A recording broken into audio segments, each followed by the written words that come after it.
योगी वो है जो करता है, योगी वो है जो करता है त्याग सब विकारों का, त्याग सब विकारों का।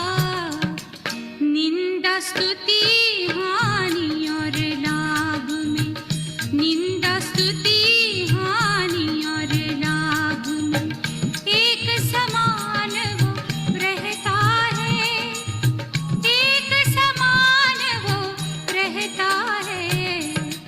योगी प्रभु का प्यारा है, योगी प्रभु का प्यारा है।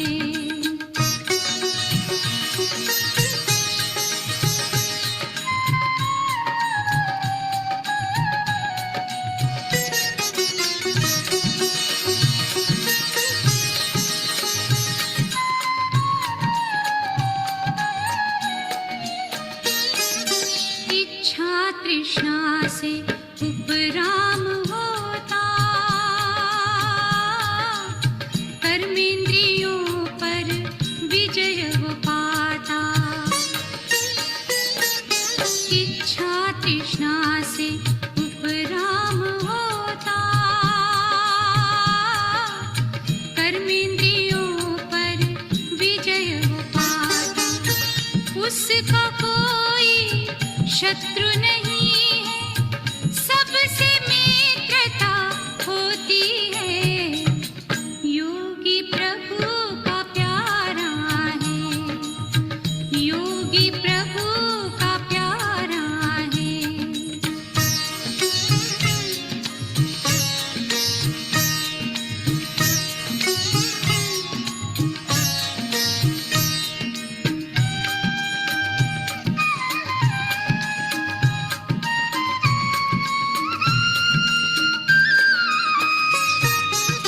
वो सदा ही संतुष्ट रहता,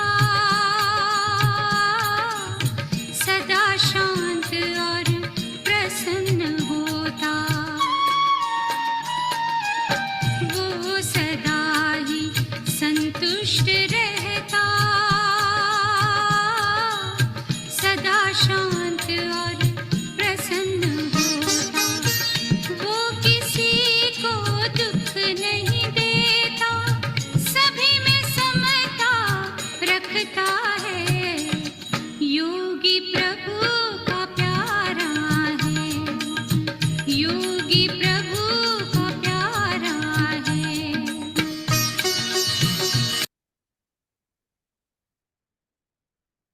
ओम शांति। मीठे बाबा ने संगम युग पर आकर हम सबको जो सहज राजयोग सिखाया, यह योग अर्थात सिर्फ योग लगाने वाला नहीं, लेकिन बाबा ने हम सभी को योगी जीवन वाला बनाया। ऐसा योगी जीवन जिसका आधार त्याग, तपस्या और सेवा है। ब्राह्मण कुल के सर्वोत्तम कुल के कुलभूषण होने के नाते, योगी जीवन वाले होने के नाते, ये इस जीवन की जो पहली स्टेप है वो होती है त्याग। ब्राह्मण जीवन में जितने सारे भाग्य की हम महिमा करते हैं या भविष्य में मिलने वाली जिस प्रारब्ध का हम वर्णन करते हैं, उन सभी का आधार भी त्याग है।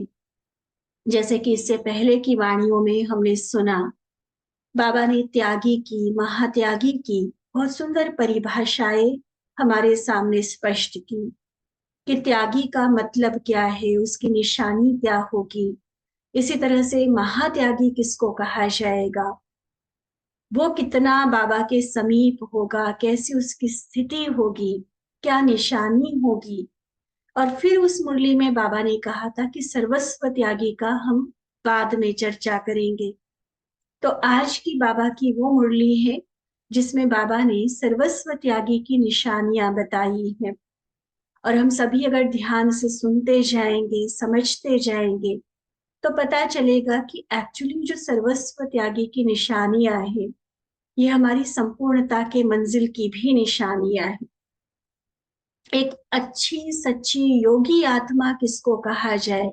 बाबा का सपूत आज्ञाकारी बच्चा जिसको वारिस कहा जाए, उस वारिस की निशानियां और सर्वस्व त्यागी की निशानियां सेम है। तो सर्वस्व त्यागी के बारे में जो बातें बाबा ने कही है, कई बार त्याग शब्द सुन के हम थोड़ा सा न चाहते भी मन में भारी हो जाते हैं। तो त्याग को हम उस रीति से न लेकर, त्याग अर्थात भाग्य, जो सर्वश्रेष्ठ भाग्यशाली आत्मा है, जो सर्वस्व त्याग के आधार पर वो भाग्य उसने पाया है, तो उसकी क्या क्या निशानियां होंगी, तो आज की मुरली में प्यारे बाबा से हम सुनेंगे। बाबा की दृष्टि अपने ऊपर अनुभव करते, बाबा के बहुत समीपता का एहसास करते हुए, बिल्कुल करीब बाबा के बैठे हैं हम।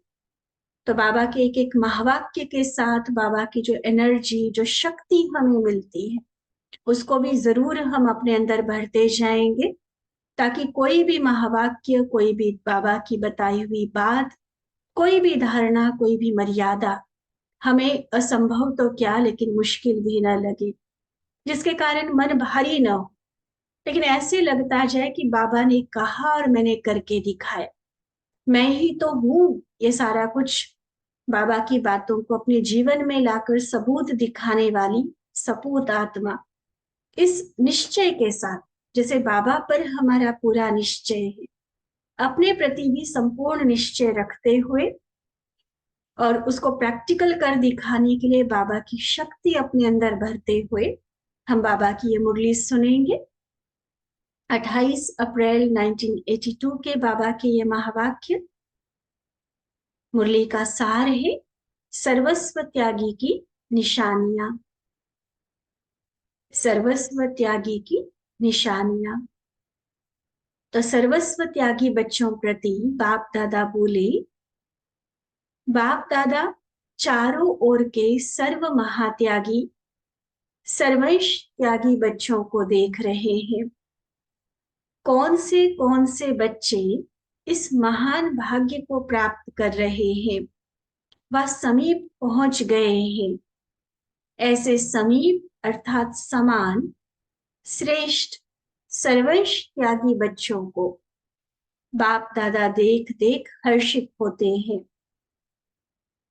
बाबा भी जिस स्वरूप में हमें देखना चाहते हैं, वैसा देख कि मेरे बच्चे मेरे कितना समीप है, मेरे समान है, सारे संसार में कितने श्रेष्ठ हैं और सर्वंश त्यागी है।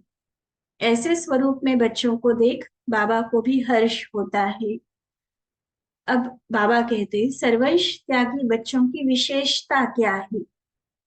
जिन विशेषताओं के आधार पर समीप व समान बने हो। साकार तन द्वारा भी लास्ट बोल में 3 विशेषताएं सुनाई। ऐसे बाबा ने काफी सारी विशेषताएं आज सुनाई है, लेकिन 3 से शुरुआत बाबा कर रहे हैं। ध्यान पे है सभी के? ब्रह्मा बाबा के अंतिम बोल, अंतिम शिक्षाएं, 3 शब्दों में, निराकारी, निर्विकारी और निरहंकारी। तो सर्वंश त्यागी के लिए, सर्वस्व त्यागी के लिए भी बाबा ये 3 निशानियां बता रहे हैं, लेकिन बहुत अच्छे से स्पष्ट करते। तो इन तीनों के साथ और भी जो निशानियां बाबा ने बताई है, हम नोट करते जाएंगे, नंबर डालकर नोट करेंगे, ताकि उनको याद रखना और उसको प्रैक्टिकल फॉलो करना हमें इजी हो जाएगा। अपने आप को चेक भी हम आसानी से कर पाएंगे कि ये विशेषता हमारे अंदर कितना है और कितना अभी लानी बाकी है। तो फर्स्ट बाबा, ब्रह्मा बाबा के लास्ट बोल के हिसाब से 3 विशेषताएं सुना रहे हैं। पहली, संकल्प में सदा निराकारी सो साकार, सदा न्यारी और बाबा की प्यारी आत्मा। पहली विशेषता निराकारी। तो संकल्प में निराकारी सो आकारी, सदा न्यारी और बाबा की प्यारी आत्माएं। दूसरा, वाणी में सदा निरहंकारी, अर्थात सदा रूहानी मधुरता और निर्माणता। ठीक है, स्वमान में रहना एक बात है, लेकिन कई बार कहते हम जिसको स्वमान है वो एक्चुअली हमारा अभिमान होता है, और वो अपने को नहीं दूसरे को पता चलता है कि देखो इनमें कितनी अकड़ है, इनमें कितना घमंड है। स्वमान कभी भी ये फील नहीं कराएगा दूसरे। एक्चुअली वास्तविक अर्थ में यथार्थ रूप से जैसा बाबा ने कहा है उस हिसाब से अगर हम स्वमान में रह रहे हैं तो ये जो दूसरी निशानी है वो दिखाई देगी। कौन सी? टोटल निरहंकार। हमारे शब्द कभी भी अहंकार का एहसास नहीं दिलाएंगे किसी को। तो निरहंकारी को और स्पष्ट करते हुए बाबा ने दो बातें जोड़ी, रूहानी मधुरता और निर्माणता। वाणी में सदा निरहंकारी अर्थात सदा रूहानी मधुरता और निर्माणता।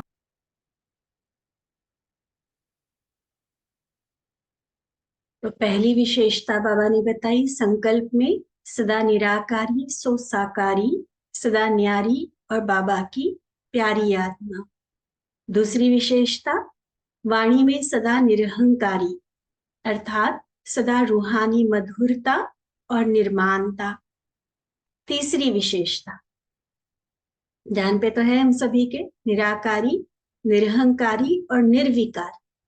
अब निर्विकारी को बाबा एक्सप्लेन कर रहे हैं, कर्म में हर कर्मेंद्रिय द्वारा निर्विकारी अर्थात प्योरिटी की पर्सनालिटी वाली, निर्विकारी अर्थात प्योरिटी की पर्सनालिटी वाली आत्मा। तो निराकारी माना बताया न्यारी और प्यारी, निरहंकारी अर्थात बताया मधुरता और निर्माणता, और निर्विकारी अर्थात प्योरिटी की पर्सनालिटी वाली। तो हर कर्मेंद्रिय द्वारा महादानी और वरदानी, मस्तक द्वारा सर्व को स्वरूप की स्मृति दिलाने के वरदानी और महादानी।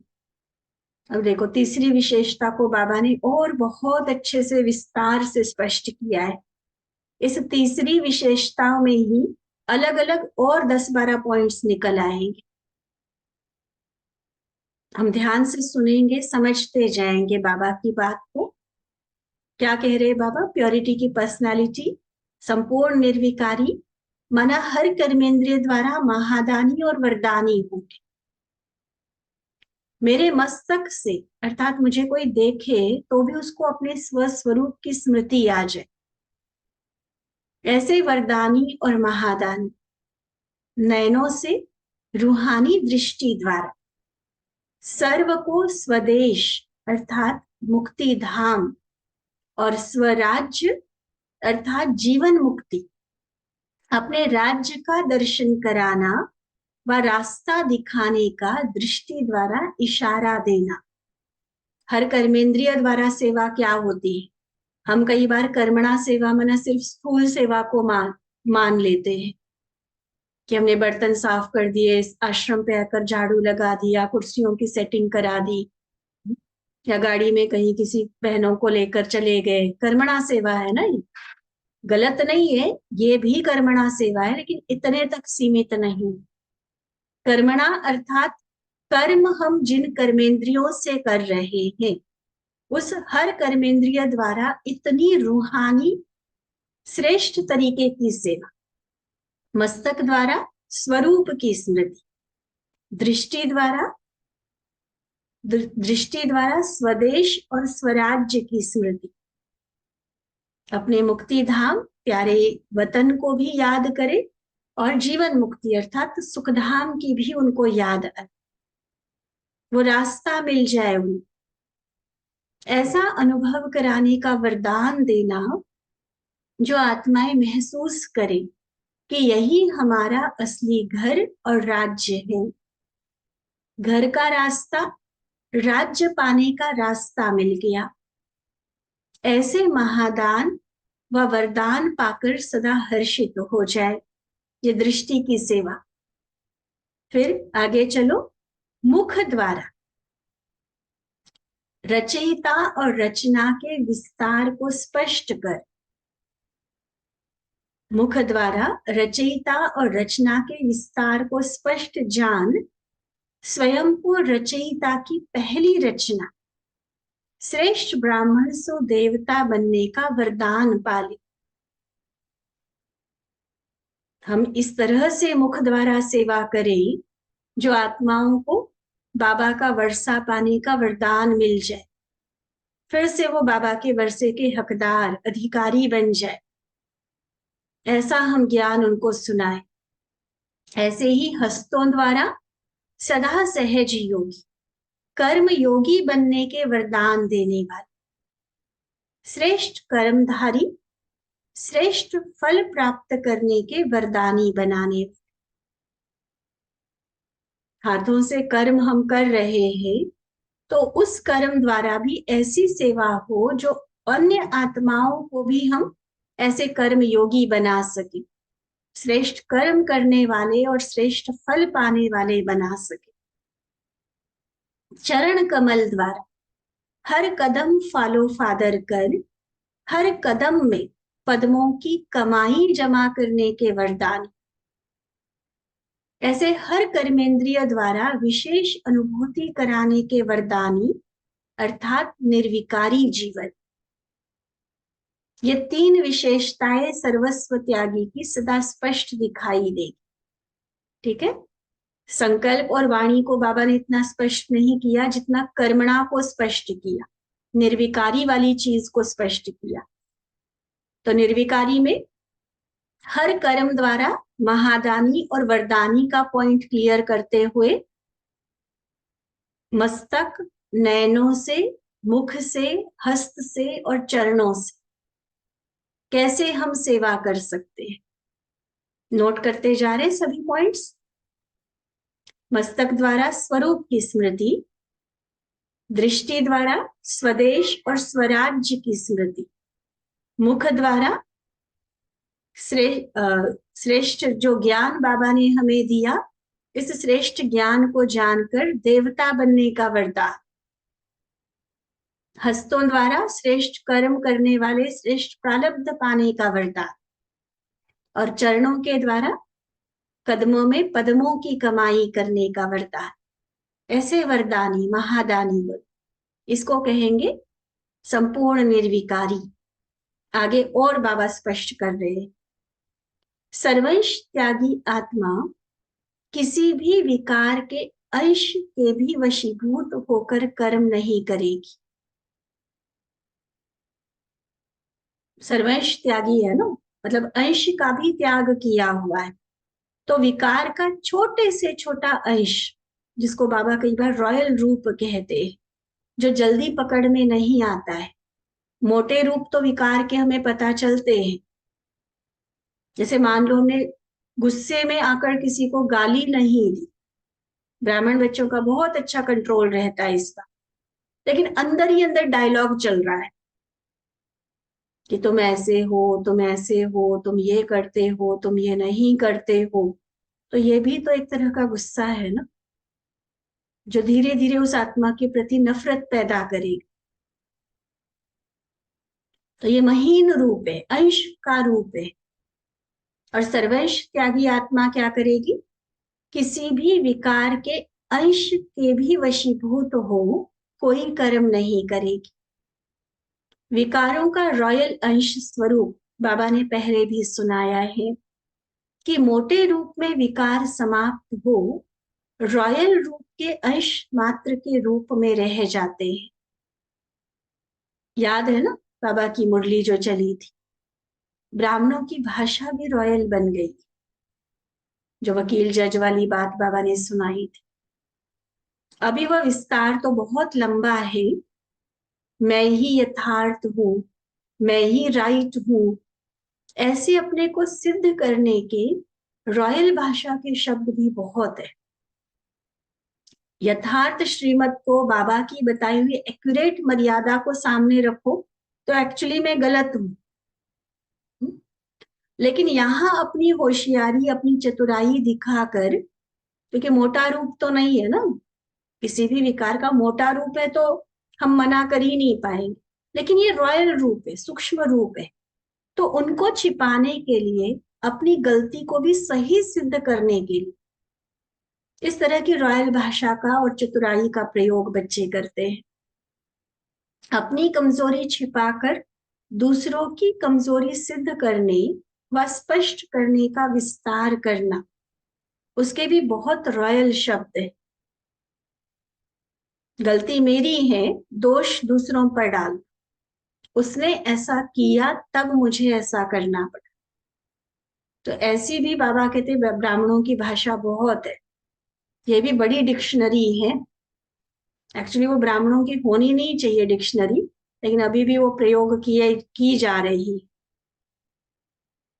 जो वास्तविकता नहीं है, लेकिन स्वयं को सिद्ध करने व स्वयं की कमजोरियों के बचाव के लिए यह मनमत के बोल है। बाबा की आज्ञा नहीं है, बाबा की छूट भी नहीं है, लेकिन ये अपनी मनमत से अपने आप को चला रहे कि इतना तो चलता है, ऐसा कौन संपूर्ण बना है, बड़े बड़ों को देखा है, हमने सुना है ना बाबा ने ये सारी बातें। है नहीं है वास्तविकता। बाबा ने कभी किसी को फॉलो करने के लिए नहीं बोला हुआ है, कभी ये नहीं कहा है कि लास्ट आने वाला पहले वालों से फास्ट नहीं जा सकता, कि उनको देखो कर उनके अंदर कमजोरी है तो आपके अंदर भी कमजोरी होना अलाउ है। कभी छूट नहीं दी है बाबा ने, ये अपनी मनमत से छूट लेकर चलते। सिंपल मुरली की ही बात ले लो, चलो अव्यक्त वाणी तो हम स्टडी के हिसाब से जिनकी तीव्र पुरुषार्थी की लगन है उनके लिए ऑप्शनल कर दी, लेकिन बाबा की दिनचर्या के अनुसार रोज की डेट की जो साकार मुरली आती है उसके लिए छूट है क्या? बाबा ने किसी दिन छुट्टी अनाउंस की है? लेकिन अपने आप हम छुट्टी ले लेते हैं ना, लेते हैं ना। कभी बाहर गए, कहीं बाहर वाले कोई मेहमान घर में आ गए, कभी शरीर बीमार हो गया, कभी बरसात हो गई, कभी ठंडी हो गई। कितने सारे ऐसे कारण जिनका सॉल्यूशन है, लेकिन हम सॉल्यूशन ना ढूंढ के तुरंत कारण से प्रभावित हो जाते हैं और मुरली क्लास की छुट्टी कर देते हैं। बाबा ने तो छुट्टी नहीं दी हुई है, ये तो मोटी बात सुना रहे हैं जो सबको पता चलता है, और खुद को भी बड़े आसानी से कि आज मैंने छुट्टी कर दी। लेकिन फिर उसको एक्सक्यूज जो बताएंगे, देखो बहनों को ऐसे चला देंगे कि बहन जी आपको क्या पता कहाँ कहाँ से कैसे कैसे निकल कर आना पड़ता है। अब बहन जी क्या कहेंगे? ठीक है भाई, अपना ध्यान रखो, हम तो यही कहेंगे ना। लेकिन ये हमें खुद देखना होता है कि श्रीमत क्या है, और ये जो मैं एक्सक्यूज, ये बहाना, ये जो कारण हम बता रहे हैं वो कितना यथार्थ है। ऐसे ही, ये तो मोटी बात सुनाई ना मुरली क्लास की, ऐसे ही अन्य हर कर्म की, हर संकल्प, बोल की, भावनाओं के लिए, हमारी सोच, हमारी वृत्ति, हर चीज के लिए बाबा ने हमें धारणाएं, मर्यादाएं बताई हुई, श्रीमत दी हुई है। उस श्रीमत को साइड में रखकर हम मनमत से चलते हैं, अपनी कमजोरियों को छिपाते हैं,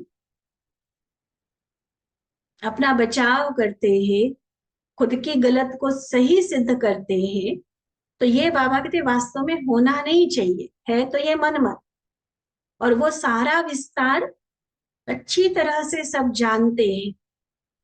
सर्वंश त्यागी की भाषा कभी ऐसी नहीं होगी जिसमें किसी भी विकार का अंश मात्र भी समाया हुआ। तो मनसा वाचा कर्मणा संबंध संपर्क में सदा विकारों के अंश से भी परे, इसको कहा जाता है सर्वंश त्यागी। ठीक है, पहले आया हर कर्म द्वारा महादानी वरदान, फिर आया हर कर्म या कर्मेंद्रिय विकार के अंश के प्रभाव से भी परे, इसको कहेंगे सर्वंश त्याग, सर्व अंश का भी त्याग। नोट करते जा रहे। आगे बाबा और सुना रहे हैं। सर्वंश त्यागी सदा विश्व कल्याणकारी की विशेषता वाले होंगे। सदा दाता का बच्चा बन, विश्व कल्याणकारी है ना हमारा बाबा, तो उसके बच्चे हम, हमारे में भी वही विश्व कल्याण की विशेषता। तो सदा दाता के बच्चे दाता बन सर्व को देने की भासना से भरपूर होंगे। ऐसे नहीं कि यह करे व ऐसी परिस्थिति हो, ऐसा वायुमंडल हो तब मैं यह करूं। दूसरे का सहयोग लेकर के अपने कल्याण के श्रेष्ठ कर्म करने वाले, अर्थात लेकर फिर देने वाले। सहयोग लिया फिर दिया, ये तो लेना और देना साथ साथ हुआ, तो उसको सर्वंश त्यागी नहीं कह रहे बाबा। कंडीशंस डालकर ऐसा हो तो ऐसा हो, ऐसा वायुमंडल हो, परिस्थिति अनुकूल हो, संबंधी सहयोगी हो, तो पहले लेने की कंडीशन रख के फिर देने वाले, इसको सर्वंश त्यागी नहीं कह रहे बाबा। लेकिन क्या होगा? सर्वंश त्यागी स्वयं मास्टर दाता बनकर परिस्थितियों का भी परिवर्तन करने का, कमजोर को शक्तिशाली बनाने का, वायुमंडल व वृत्ति को अपनी शक्तियों द्वारा परिवर्तन करने का, सदा स्वयं को कल्याण अर्थ जिम्मेवार आत्मा समझ हर बात में सहयोग व शक्ति के महादान व वरदान देने का संकल्प करेंगे। बड़ा वाक्य है बाबा का, दोबारा से पढ़ते हैं स्पष्टीकरण के साथ, समझते जाएंगे बाबा क्या कहना चाह रहे हैं हमें। क्या करेंगे सर्वंश त्यागी? खुद मास्टर दाता बनेंगे। पहली बात, लेने की भावना नहीं होगी। दूसरा, कंडीशंस नहीं होगी कि परिस्थिति ऐसी, वो परिस्थिति को भी परिवर्तन करके दिखाए। ये नहीं होगा कि मेरे साथी कमजोर है, सहयोग नहीं देते हैं, नहीं, कमजोर को भी वो शक्तिशाली बनाए अपनी शक्ति से, अपनी हिम्मत से। ऐसे ही कई बार हमारा एक्सक्यूज क्या रहता है? वायुमंडल ऐसा था, वृत्ति ऐसी थी, मेरे संगी साथी ऐसे थे। तो उस वायुमंडल और वृत्ति को भी परिवर्तन करने वाले होंगे। हम किसी के लिए कुछ कर रहे हैं, ये हम एहसान नहीं कर रहे हैं किसी पर, ये बाबा ने मुझे जिम्मेवारी सौंपी हुई है। चाहे हम स्थूल कार्य की ड्यूटी निभा रहे हैं, चाहे सूक्ष्म सेवाएं कर रहे हैं, किसी को पर्सनल टाइम देकर भी किसी की काउंसलिंग कर रहे हैं, उसकी समस्याओं का समाधान कर रहे हैं, तो ये मेरी जिम्मेवारी है। यज्ञ के प्रति जिस भी तरह का तन मन धन का हम सहयोग कर रहे हैं, ये दाता बनना, उनको देना, ये मेरी जिम्मेवारी है। हम एहसान नहीं कर रहे हैं किसी। तो जिम्मेवारी जहां हम समझेंगे ना, मैं रेस्पॉन्सिबल हूं, तो हर बात में ऑटोमेटिकली वो सहयोग शक्ति, वो महादान वरदान देते रहेंगे। जैसे एक माँ को हम सामने रखें, बच्चा छोटा है, उसको तो कई बातें अभी बोलना भी नहीं आती, उसको खुद नहीं पता होता है कि मुझे क्या हो रहा है या मुझे क्या चाहिए। रात रात कई बार माँ को अपने बच्चे के लिए जागना पड़ता है, उसकी संभाल करनी पड़ती है, देखभाल करनी पड़ती है। वो किसी के कहने से करने वाली बात थोड़ी होती है। माँ को पता है मेरा बच्चा है, मुझे करना है। अब बच्चे को अगर वो संभाल रही है तो किसी और को वो जताएगी थोड़ी ना कि मैंने अपने बच्चे के लिए इतना किया। ठीक है, आज कलयुग के अंत में हम पहुंचे तो ये भी जताया जा रहा है, लेकिन एक्चुअली उस रिलेशन में ये बात नहीं होती है जताने वाली। चाहे माँ है, पिता है, जिम्मेवारी है ना उनकी बच्चों के प्रति, उनकी परवरिश की, उनकी अच्छी पालना की, उनकी जरूरतों को पूरा करने की। तो किसी के सामने वो बखान थोड़ी करेंगे कि हमने इतना किया मेरे बच्चे के लिए। भाई अपने बच्चे के लिए किया है, उसकी तो जिम्मेवारी थी। तो बिल्कुल वो भावना दाता वाली हो कि हम रूहानी सेवा में जिस भी तरह से हम सेवाएं कर रहे हैं, किसी आत्मा के कल्याण के निमित्त बने, बताया ना, तन मन धन, जिस भी तरह की कोई सेवा में हम सहयोगी बने, तो ये मेरी जिम्मेवारी है।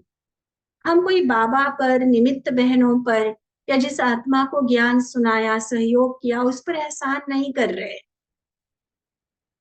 मैं अपना फर्ज निभा रहा हूं, मैं अपना कर्तव्य निभा रही।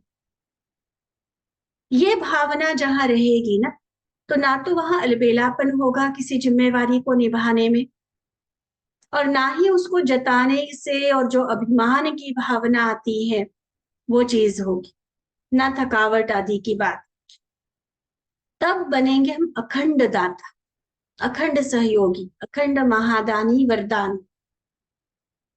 और जहां ये दातापन का भाव, जिम्मेवारी का भाव खत्म हो जाता है, वहां कुछ अलग अलग बातें, निगेटिव संस्कार, जिसको बाबा ने रॉयल रूप कहा, विकारों का, वो इमर्ज होने लगते हैं। और उसका सीधा असर हमारी स्थिति पर आता है। उन्नति रुक जाती है, संबंध बिगड़ जाते हैं, बाबा से तो समीप तक तो क्या, और दूरी बढ़ती जाएगी, लक्ष्य से भी दूर हो जाएंगे हम। इसलिए ये जो एक एक भावना, एक एक मर्यादा बाबा हमें पक्की करा रहे हैं, उस पर अटेंशन देने की जरूरत है। ठीक है, सर्वंश त्याग, शुरू में ही बोला, भारी नहीं होना बाबा की इन बातों को सुनकर। कल्प पहले भी हम ही बने थे, और अभी भी उसी स्वरूप में बाबा पुनः हमें देखना चाहते, फिर से उसी स्वरूप में। कोई और नहीं बनने वाला है, हम नहीं बनना है, बने हुए हैं ये समझ। थोड़ी बहुत ऊपर से जो धूल मिट्टी है ना, उसको साफ करना। बने बनाए देवता है, ये जो स्वरूप बाबा बता रहे ना, ये हम ही तो है। बस थोड़ी सी ये जो रॉयल रूप की बात बाबा सुना रहे हैं ना, उसके कारण, वो धूल के कारण हम खुद को समझ नहीं पा रहे, इसलिए कई बार भारी लगती है बाबा की बात। लेकिन नहीं, बार बार खुद के ऊपर निश्चय क्रिएट कर, खुद पर फेथ रखना सीखे कि मैं ही हूं। फिर से बाबा की मुरली में आता है, बच्चे बाबा को कहते हैं, बाबा आप वही हो, और बाबा कहते हैं, हाँ बच्चे तुम भी वही हो। ये कोई कॉमन शब्द नहीं है। वही माना कौन, वो स्वमान जगाओ अपने अंदर। ठीक है, तो सदा दाता, सदा महादानी वरदान, ये हो तो यह करे, नहीं, मास्टर दाता बन परिवर्तन करने की शुभ भावना से शक्तियों को कार्य में लगाने, अर्थात देने का कार्य करता रहेगा। मुझे देना है, मुझे करना है, मुझे बदलना है, मुझे निर्माण बनना है। कोई और के इंतजार की बात नहीं, वो करे तो मैं कर, नहीं। बाबा की एक एक शिक्षा, क्या समझते हैं मुरली सुनते हुए, एक एक शिक्षा बाबा की मेरे लिए है। तो करना किसको है, मुझे करना है, मुझे देना है, मुझे बदलना है, निर्माण भी मुझे बनना है। ऐसे ओटेसो अर्जुन, अर्थात दातापन की विशेषता होगी। ठीक है, कितनी विशेषताएं हो रही है, नोट किए जा रहे हैं ना सभी। पहले बाबा ने निराकारी, निरहंकारी और निर्विकारी को स्पष्ट किया। फिर निर्विकारी को स्पष्ट करते हुए एक तो बताया महादानी वरदानी, हर कर्मेंद्रिय द्वारा किस तरह से वो औरों को देते रहेंगे। दूसरा बताया किसी भी विकार के अंश के भी प्रभाव से मुक्त। तीसरा बताया सदा विश्व कल्याणकारी दातापन की भावना होगी, विदाउट एनी कंडीशन, बिना शर्त, बस देना है, ना किसी का इंतजार, ना किसी से कोई अपेक्षा, मुझे करना है, ये मेरा फर्ज है, ये मेरी जिम्मेवारी है। ठीक है, ओटेसो अर्जुन बन दातापन की विशेषता हो। आगे बाबा कहते सर्वंश त्यागी, अर्थात सदा गुण मूरत, सदा गुणमूरत। गुणमूरत का अर्थ है गुणवान बनना और सर्व में गुण देखना।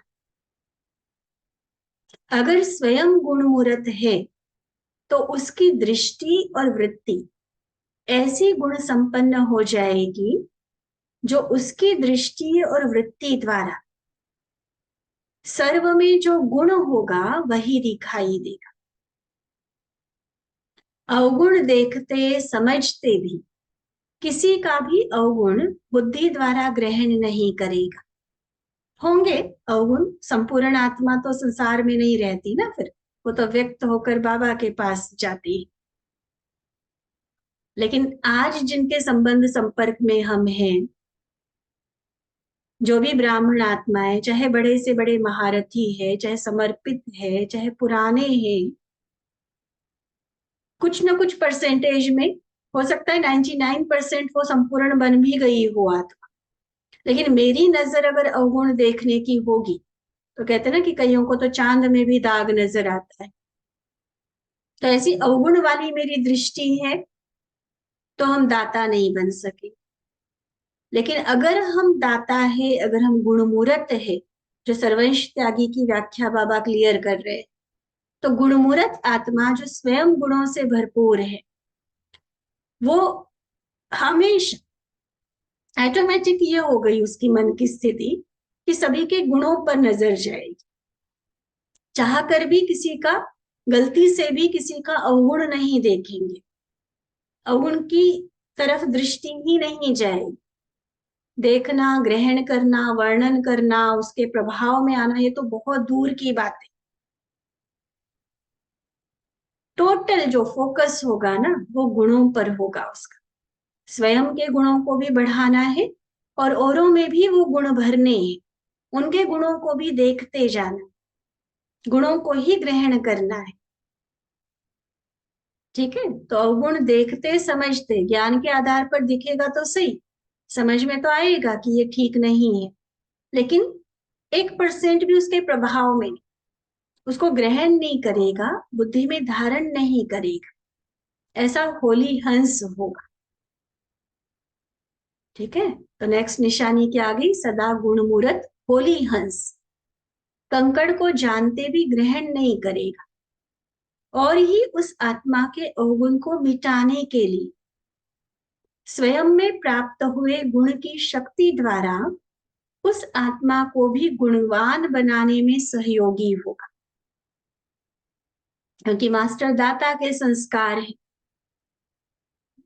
तो किसी में अगर दिखता भी है अवगुण तो ग्रहण तो नहीं करेगा, लेकिन उस अवगुण को मिटाने के लिए अपने गुण द्वारा शक्ति जरूर देगा, सहयोग जरूर देगा।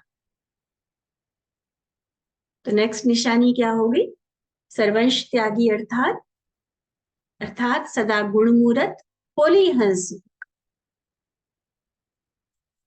एक और निशानी बाबा सुना रहे हैं कि सर्वंश त्यागी सदा अपने को हर श्रेष्ठ कार्य की, सेवा की सफलता के कार्य में, ब्राह्मण आत्माओं की उन्नति के कार्य में, कमजोर व व्यर्थ वातावरण को बदलने के कार्य में जिम्मेवार आत्मा समझे। मान लो कोई सेवा का प्रोग्राम रचा गया सेंटर पर, इंतजार की बात नहीं कि मुझे कोई ड्यूटी मिले तब मैं जाकर करूं। प्रोग्राम है तो सबसे पहले मेरी जिम्मेवारी है मेरी उपस्थिति, मेरी अवेलेबिलिटी। पता चले बहनों ने प्रोग्राम रखा और मैं कहूं कि हम तो जा रहे हैं कहीं और, नहीं, पहली जिम्मेवारी मेरी अवेलेबिलिटी होती। और फिर उस प्रोग्राम को सुचारू रूप से चलाने के लिए फिर जो अलग अलग योग्यताओं अनुसार यथाशक्ति यथा योग्यता जो ड्यूटी लगाई जाए, उसमें भी अपनी ड्यूटी से बढ़कर काम कर, जितना कहा गया उससे और अच्छे तरीके से काम कर, क्योंकि मेरी जिम्मेवारी, मेरा कार्य, मेरी सेवा है। तो चाहे वो कोई सेवा का प्रोग्राम हो, उसमें सफलता दिलाने की बात है, चाहे ब्राह्मण आत्माओं की आपसी, हमारे इस परिवार में आपसी उन्नति की बात है, उसमें भी मैं जिम्मेवार हूं। और फिर कोई किसी बात के कारण क्योंकि समय प्रति समय यज्ञ में विघ्न भी बहुत पड़ते हैं, किसी के संस्कार के कारण, किसी अन्य प्रकृति या परिस्थिति के कारण। तो उस समय बने हुए व्यर्थ कमजोर वातावरण को बदलना ये भी मेरी जिम्मेवारी। ऐसा नहीं कि कोई बात फैली हुई है वातावरण में और मैं भी उस आग में घी डाल रहा हूं। नहीं, मेरा कर्तव्य है उस आग को शांत करना। कई अफवाहें फैलती है, कई तरह की बातें निकलती है, तो ऐसे में उस कमजोर या व्यर्थ वातावरण में शक्तिशाली बनकर उसको बदलना, फिर से सबको यज्ञ स्नेही बनाना, वही भावना जो बाबा के प्रति, बहनों के प्रति सबकी होनी चाहिए, वो बिठाना। किसी तरह का भी डर का, अफरा तफरी का या हलचल का वातावरण है, उसमें फिर वो अचल अडोल स्थिर अवस्था में सबको ले आना, सबको निश्चिंत कर देना, ये हमारी जिम्मेवारी है। ठीक है, ये सर्वंश त्यागी की निशानी बाबा बता रहे। सेवा में विघ्न बनने के कारण व संबंध संपर्क में कोई भी नंबरवार आत्माओं के कारण अगर जरा भी हलचल होती है, तो ऐसे टाइम पर सर्वंश त्यागी क्या करेंगे? आती तो है ना हलचल की बातें, बहुत तरह की आती है, छोटी बड़ी, कई बार इतनी बड़ी होती है जो देश विदेश में भी फैल जाती है, कई बार इतनी बड़ी नहीं होती लेकिन लोकल ब्राह्मण परिवार पे असर आता है, और कई बार इतनी भी नहीं बड़ी होती, होती छोटी सी है लेकिन वो वातावरण जरूर बनता है। तो ऐसे में चाहे छोटी से छोटी, बड़े से बड़ी कोई भी हलचल वाली परिस्थिति, ऐसे में सर्वंश त्यागी बेहद के आधार मूर्त समझकर चारों ओर की हलचल को अचल बनाने की जिम्मेवारी अपनी समझें। ऐसा नहीं जो निमित्त है बाबा के बने हुए वही देख लेंगे, नहीं, उनके आप सहयोगी हो। सबने मिलकर इस यज्ञ को आगे बढ़ाना है, इस गोवर्धन को उठाना है। तो इतना मतलब मैं शब्द सोच रही हूं कि बाबा के या निमित्त बाबा ने जिनको बनाया है उन पे ऐसे राइट हैंड, ऐसे विश्वास पात्र हम बनकर चले, जो किसी भी हलचल में खुद एक्शन लेने की बात नहीं कह रहे बाबा यहाँ। खुद एक्शन लेने की बात नहीं कि मैंने जाकर सब कुछ ठीक कर दिया और मैंने तो अभी सोच ही रही है कि क्या करना चाहिए, ऐसा नहीं। बाबा ने जिनको एडमिनिस्ट्रेशन दिया है, निमित्त बनाया है, उनके भरोसे के साथ फिर अपने को जिम्मेवार समझकर हर हलचल को स्थिर करना, परिस्थिति को शांत करना, हल निकालना, ये जिम्मेवारी अपनी समझें। ऐसे बेहद की उन्नति के आधार मूर्त सदा स्वयं को अनुभव करेंगे। ऐसा नहीं कि यह तो इस स्थान की बात है व इस बहन व इस भाई की बात है, नहीं, मेरा परिवार है। बहुत बेहद के लेवल पर बाबा ले जा रहे, मेरा परिवार है, मैं कल्याणकारी निमित्त आत्मा हूं। आपको टाइटल क्या मिला है? विश्व कल्याणकारी का टाइटल मिला हुआ है ना, न सिर्फ स्व कल्याणकारी और ना ही सिर्फ अपने सेंटर के कल्याणकारी, दूसरे की कमजोरी अर्थात अपने परिवार की कमजोरी है, ऐसे बेहद के निमित्त आत्मा समझेंगे। मैंपन नहीं, निमित्त मात्र है, और विश्व कल्याण के आधार मूर्त बेहद के कार्य के आधार मूर्त है। ठीक है, मैंपन नहीं, मैं कर रहा हूं, ऐसा नहीं कि बाबा ने कहा कि तुम्हारी जिम्मेवारी है तो उसमें भी मैंपन आ जाए, नहीं, मुझे भी निमित्त बाबा ने बनाया है, विश्व कल्याण के आधार मूर्त पिलर है हम। ठीक है, आगे और भी बाबा की मुरली है, और भी कुछ विशेषताएं बाबा ने सुनाई है, पार्टियों से, युगलों से बाबा ने बात की है, तो उसको हम नेक्स्ट क्लास में लेंगे। अभी आज जो विशेषताएं बाबा ने बताई, चेक तो करेंगे ही खुद को, वो तो चेकिंग शायद मुरली सुनते हुए भी हो गई होगी, लेकिन स्पेशल जब हम योग करते हैं ना, या मुरली के बाद बैठते हैं रात को सोने से पहले, या विशेष सबसे पावरफुल तो अमृत वेला योग होता है। तो उसमें हम बाबा से इन विशेषताओं को वरदान के रूप में लेंगे, अपने आप को विजुलाइज करेंगे, खुद का वो स्वरूप हम देखेंगे इन विशेषताओं से भरपूर, कि हाँ मैं ऐसी हूं, बनना है नहीं, मैं हूं। ये स्वरूप बाबा को सामने देखते हुए अपना देख, मैं निराकारी, निर्विकारी, निरहंकारी आत्मा, मेरे हर कर्मेंद्रिय से बाबा सेवा करा रहा है, हर विकार के अंश से मैं मुक्त हो चुकी हूँ। बाबा की तरह मैं सदा विश्व कल्याणकारी हूँ, सदा दातापन की भावना से सबको देने वाली आत्मा। होली हंस हूं मैं, गुणमूर्त आत्मा हूँ, औरों को भी गुणों का दान देने वाली हूँ। अवगुण तो मुझे दिखता ही नहीं है, मैं वो हूँ आत्मा। यही तो मेरा कल्प पहले वाला स्वरूप है ना। और फिर जिम्मेवार भी हूँ, ये हूं मैं। बाबा से विशेषता लो और अपने आप को वैसा बना हुआ देखिए, संपूर्ण स्वरूप में अपने आप को हम देखें। देखना कितना आसान लगेगा इन विशेषताओं को खुद में अपनाना। ठीक है, आगे और भी कुछ 2-4 विशेषताएं हैं और मुलाकात है, वो हम अगली क्लास में लेंगे। अच्छा, मीठे मीठे स्किनधे बच्चों प्रति माता पिता बाप दादा का याद प्यार और नमस्ते। हम रूहानी बच्चों की रूहानी बाप दादा को दिल व जान, सिक व प्रेम से नमस्ते नमस्ते नमस्ते जी। अच्छा, ओम शांति।